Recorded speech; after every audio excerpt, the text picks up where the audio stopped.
Flat mortgage নিয়ে ফ্ল্যাটের ভাড়া খাওয়া যাবে কি? জবাব, ফ্ল্যাট মর্গেজ নেওয়ার যে ব্যবসা, এই ব্যবসাটি সুদী ব্যবসা। তা কিভাবে? তা হলো, আপনি একজন ব্যক্তির ফ্ল্যাট নিলেন, তাকে 5 লক্ষ টাকা দিলেন, এর বিনিময়ে আপনাকে এই ফ্ল্যাট দিয়ে দিল সে। চুক্তি কি?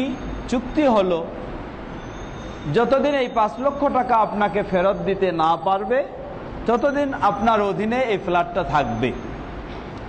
আপনি এই ফ্ল্যাটে নিজে বসবাস করেন অথবা আপনি কাউকে ভাড়া দেন, কোনো অসুবিধা নেই। এটি এক প্রকার সুদ। কেমনে সুদ?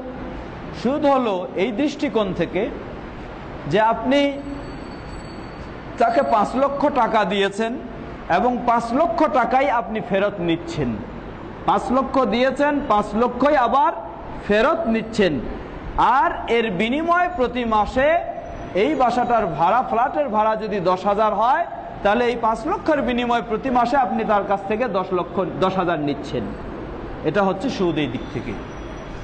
তাহলে এটার বৈধ ব্যবস্থা কি? এই সিস্টেমে যদি হয় তাহলে এটা সুদী ব্যবসা।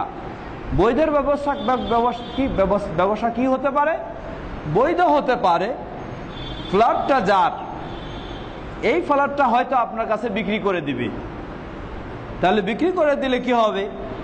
এটা এখন আপনি যত টাকা দিয়ে কিনলেন, 10 লক্ষ টাকা দিয়ে কিনলে, 5 বছর পর হয়তো জিনিসপত্রের দাম বাড়ার কারণে সেটা অন্য দিক দিয়ে বাড়বে, কিন্তু এই ফ্ল্যাটের দাম কিন্তু 10 লক্ষ টাকা কখনোই থাকবে না, হয়তো 8 লক্ষ হবে বা আরও কম বেশি হবে। তখন ওই সিস্টেমে যদি হয়ে থাকে সম্পূর্ণ বিক্রি, আপনার ইচ্ছা মতো সেটা আপনি ব্যবহার করবেন অথবা ভাড়া দিবেন, তাতে অসুবিধা নেই। এটা একদিক। দ্বিতীয় দিক হলো, কোনো ব্যক্তি যদি এই ধরনের একটা ফ্ল্যাট নির্মাণ করার সময় টাকা প্রয়োজন হিসাবে এটা নিতে চায়, তাহলে আপনি তাকে ব্যবসার পার্টনার হিসাবে তার কাছে টাকা বিনিয়োগ করবেন। তা হলো, তার ফ্ল্যাট নির্মাণের জন্য সে যদি 5 লক্ষ টাকা ব্যয় করে, বিনিয়োগ করে, আপনিও সেখানে 5 লক্ষ টাকা বিনিয়োগ করবেন। 10 লক্ষ দিয়ে এই ফ্ল্যাটটা নির্মাণ হলো। এখন এই ফ্ল্যাটটা যা আয় হবে, সেই আয় তার 50, আপনার 50 থাকবে। এটা একটা যৌথ ব্যবসা। এটা যখন বিক্রি করার সময় এসে যাবে বা আপনি টাকা ফেরত চাইবেন, তখন কি হবে?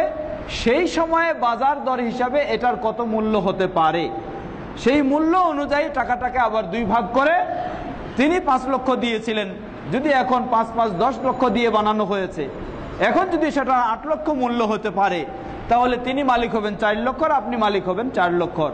এইভাবে যদি হয় তাহলে এটা বৈধ হবে। অথবা এখন তার দাম আরো বেড়ে গেছে, আপনি এখন বিক্রি করতেছেন 12 লক্ষ, অসুবিধা নাই, আপনার হবে 6 লক্ষ, আর যিনি টাকা দিয়েছেন অন্যজন, তার হবে 6 লক্ষ। এই সিস্টেমে যদি হয় তাহলে সেটি বৈধ হবে। আল্লাহু তাআলা।